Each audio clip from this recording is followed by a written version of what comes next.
रामराव वडकुते यांना राज्यसभेची उमेदवारी देत ते आता खासदार झाले, तर जिल्हाभरामध्ये त्यांचं स्वागत केलं जातंय आणि वडकुते यांच्या रूपानं मागासलं सातत्य म्हणलं जाणाऱ्या हिंगोली जिल्ह्याला एक नवा खासदार मिळालाय।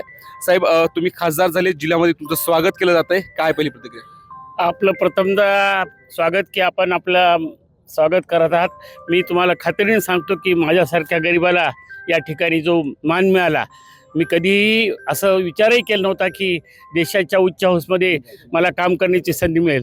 परंतु या देशाचे पंतप्रधान मोदी साहेब असतील, राष्ट्रीय अध्यक्ष असतील, आमचे अमित शहाजी असतील, फडणवीस साहेब असतील, आमचे चव्हाण साहेब असतील, बावनकुळे असतील, यांनी मला ही माझ्या कामाची पावती म्हणून जनतेच्या प्रश्न सोडवण्यासाठी आपल्या या ग्रामीण भागातला विकास करण्याच्या दृष्टिकोनातून मला उच्चस्तरीय पदावर ज्या राज्याच्या देशाच्या दोन्ही ठिकाणी मला याच्यापूर्वीसुद्धा मी राज्याच्या वरच्या हाऊसमध्येच होतो।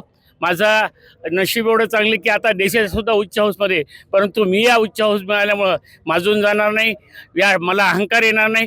जे काही पद मिळालं ते गरिबासाठी मी त्यासाठी अहोरात्र कष्ट करून त्यांना न्याय मिळवून द्यायचं काम करेन, याच हा पदाचा बहुमान राहील। तुमची उमेदवारी जाहीर केली तेव्हा सगळ्यांना धक्का बसला। तुमची उमेदवारी जाहीर केली, तुम्ही खासदारही झालात, राष्ट्रवादीमधनं भाजपमध्ये प्रवेश केला, मधल्या काळामध्ये महाविकास आघाडीचं सरकार होतं, त्या काळातही भाजपमध्ये राहिलात, पक्षाचं काम केलं आणि तुम्ही आता खासदार झालात। खासदार झाल्यानंतर काय वाटतं की पक्षानं तुमच्या कामाला न्याय दिला असं वाटतं? 100% मला कधी असा विचारही केला नव्हता आणि मी त्या विचार केलाही नव्हता। मी सतत काम करत राहिलो आणि आमच्या भारतीय जनता पक्षाचा ब्रीद आहे, पहिलं राष्ट्र, दुसरा पक्ष, तिसरं स्वतःचं, आणि म्हणून राष्ट्रासाठी काम करायचं हे धोरण धरून मी भाजपमध्ये आलो आणि अहोरात्र काम केलं। कामाची पावती म्हणून मला पक्षाने दिलं, त्याबद्दल मी पक्षाचा मनापासून धन्यवाद। हिंगोली जिल्हा तसा 5 तालुक्याचा जिल्हा आहे, लहान जिल्हा आहे, तुम्ही खासदार झाल्याचा जिल्ह्याला काय फायदा होणार आहे? 100% केंद्रामधून मला माझे सगळ्याशी संबंध आहेत। केंद्रामधून जास्तीत जास्त विकास आणण्याच्या दृष्टिकोनातून, निधी आणण्याच्या दृष्टिकोनातून या भागाचा माका असलेला शब्द मराठवाड्याचा पूर्ण काढण्याचा माझा प्रयत्न राहील, हेच तुम्हाला या सगळ्या आश्वासित करतो। आपल्यासोबत भाजपचे जिल्हाध्यक्ष गजानन घुगे। तर साहेब, संघटन म्हणून भाजप पक्षाला साहेबांच्या राज्यसभेवर गेल्यानंतर जिल्ह्यासाठी किंवा संघटनेसाठी काय फायदा होणार?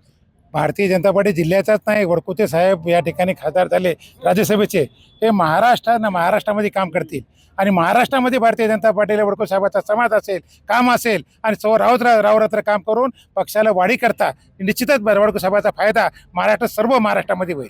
निश्चित। तर हे भाजपचे नवनिर्वाचित खासदार आहेत, जिल्ह्यासाठी यांचा फायदा होईल अशी त्यांनी प्रतिक्रिया दिली। एबीपी माझा, उघडा डोळे बघा नीट।